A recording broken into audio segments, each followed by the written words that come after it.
How to share your story on Amo app. Hi guys, in this video I will show you how to share your story on Amo app easy and quick. So first thing, go to your Amo app.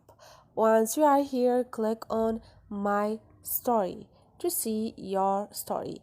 Now all you need to do is click on the share icon and you're gonna find your contacts.